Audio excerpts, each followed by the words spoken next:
What do both of you guys think of everything that's going on with Boosie right now? Nah.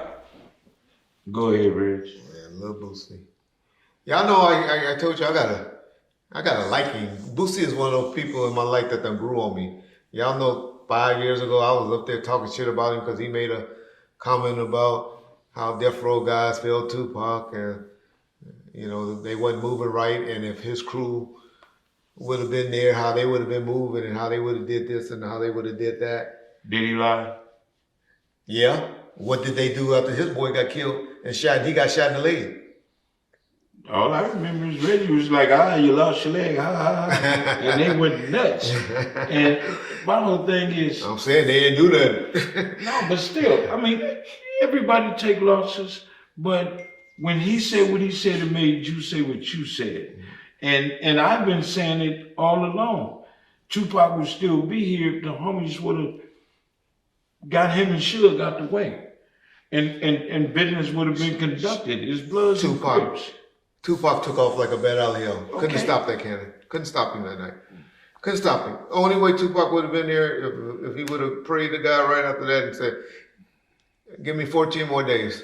14 more years. Give me some extra time, God. Shouldn't nobody been in his ear telling him, there he go? Especially I don't believe that. There you go, lying on Trey. I ain't said no. He said he was talking to his big homies. Damn, I said it and started this interview. He said I was talking to my and he big homie. put the name out there and say I didn't say that. Well, who else went to his ear allegedly? I don't know. Who else? Who else? Reggie.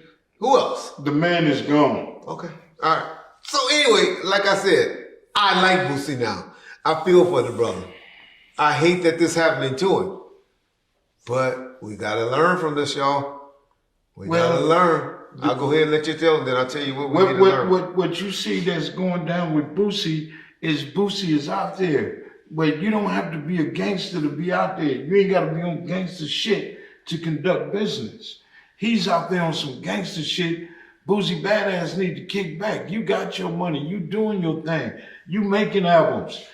Stop with all the bullshit. If you go around just like Tupac, 15, 40 Bloods or 40 Crips, and you got to pack a pistol, you paying the wrong motherfuckers.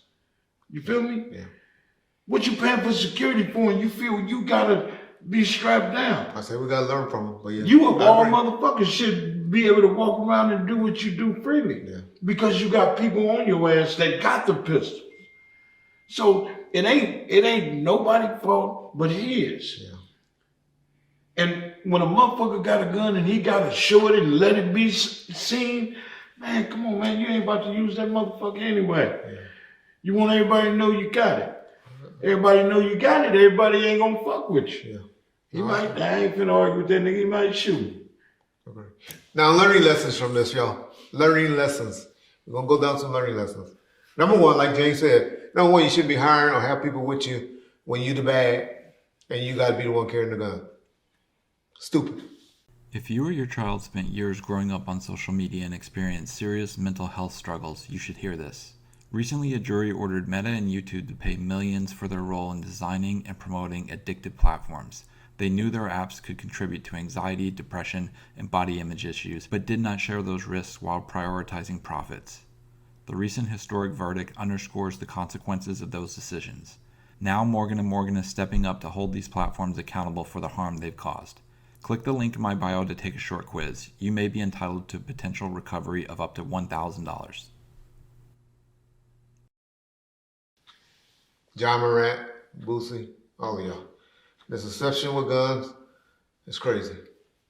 I just say, man, one learning lesson. People need to look and see the history of rap and how these guys are meeting their demises. Suge. If Suge would have never played or portrayed the role of a gangster opposed to a businessman, you wink in your eyes, I don't like that shit. Would Suge be on the street right now and if he'd have left that shit to the homies, to Reggie Wright? Which one? To Wright Security. You talking about the Terry Carter or shit before that? No, I ain't talking about no Terry Carter. Okay. I'm talking about from the beginning when he started wearing red suits.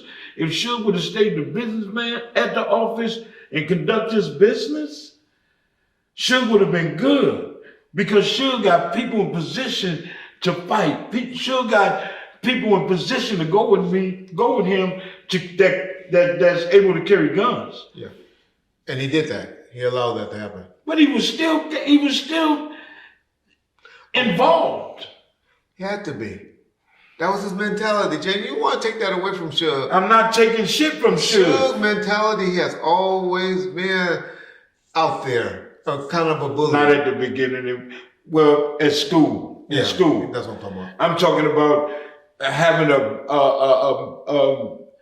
a business such as his. Yeah.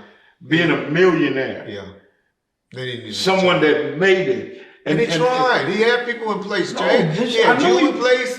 He had Biggie in place. He had people in place. But he involved himself in the bad shit. That would put him under the radar. If Suge what I'm saying is not just Suge, but look at all of these guys that got millions of dollars but still want to be street gangsters. You don't have to be a gangster. Man, let's interpret gangster in a total different form. Because I think it's the gangsters in every form. Yeah, and you don't have to be. I'm a gangster because I made it out the hood. Yeah. I'm a millionaire. Now these guys, I put them in place. My hands is like this when the police, feds, or whoever come in. I'm like this. I provide the lawyers. But spontaneous things happen. Man, Reggie. I can't sit back. This is the first time I ever told you to kiss my ass. Okay, but I'm saying to be spontaneous. If it's in your heart to be a spontaneous person, I done had times where I was choking niggas out, and Bunchy was like, "Reggie, stop! You supposed to be here stopping me from doing that." Cause that was just in me to be like that. So every day you're gonna tell me that the things that but it wasn't like I went out was involved in.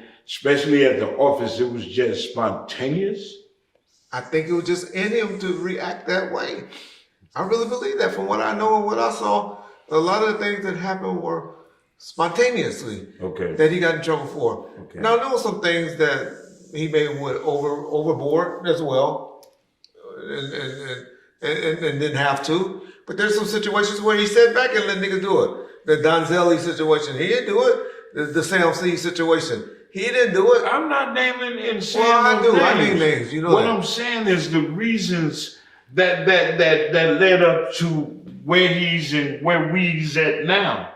You feel me? And all I'm saying is everybody needs to take a page out the history book and pay attention, and maybe everybody will stop repeating the same motherfucking shit. Oh, because that's what I said. Learning lessons. So everybody knowing. Being this type of way in business ain't gonna carry you far. That's all I'm saying.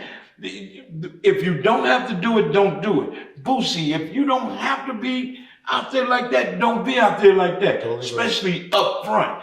Rondo Quando, who else? All of these guys that lost their lives.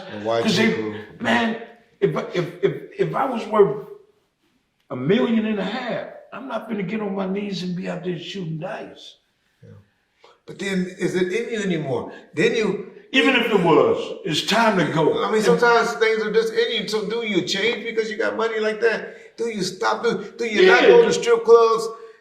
Yes, you do. Because you're a millionaire now? No, you... Do you... See, you're saying change as if you go across the globe and start throwing water on your body and put it down in the middle of your forehead and shit. That ain't what I'm talking about. I'm talking about when you get to a certain level, yes, you gotta change some shit. Yes, you gotta tone down. Your life is different. So if you continue to move in a aggressive manner, you're gonna get caught up. And it's over. Yeah. Okay, please agree with me because I agree on that. I mean, I agree on that, but I'm just trying to say to a certain degree. Spontaneous. I just think some things just happens. Some of those situations, that Tupac thing, people want to say. I heard somebody recently say Tupac, 50 Cent, my boy, nigga, I like. 50 Cent said he was an actor and he was faking it and you know, this guy went to the School of Arts and all of that. A guy from the School of Arts is not. Y'all keep saying shoot at 2 police officers. We found out later they were police officers, so I'm not gonna give him that. But I will give him that he responded to 2 white men, black men, green men, brown men, whatever they happen to be white, that were abusing a black man. Right. Right? So do that take away it? Do guys from a School of Arts react like that? Most don't. But there's some gangsters at the School of Arts. Respect, loyalty, believing in what you are, and seeing something happen to your race, he reacted. And it is what it is. Yeah. The average motherfucker wouldn't have did that. That's my point. But he did. Yeah. Can't nobody say he wasn't about the violence. Yeah. He wasn't with it. So my point is he's a spontaneous person. And that's why I think he did what he did to Orlando. I'll have been spontaneous. My opinion. Right or wrong, I'm not saying. I ain't gonna debate about it because I done lost a lot of homeboys and I'm not gonna worry about 9 other motherfuckers outside of that lost their lives. I'm still grieving over many. And I get it. Man, rest their souls. Yeah. Every brother that lost his life, every rapper that lost his life.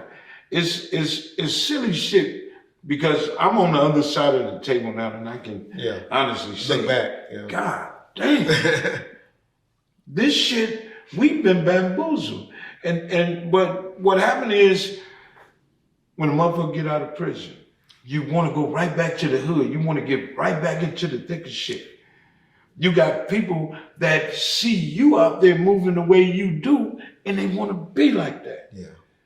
And the majority of these cats are like that. They want to.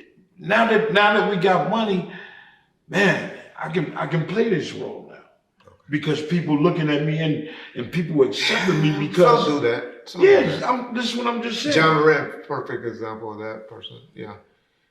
I seen what's his name, Brick Baby. Okay. You know, speaking on him, nigga. If you want to claim 60s, nigga, you gonna be paying. You don't want to do that, so we giving him advice. Yeah. Stop representing our shit. Yeah. And then bam, if you ain't no gang member and you 30 and you a millionaire, don't even try to be one. If you're not with it, if that's not really in your heart. Gang banging and eat your ass alive. Yeah.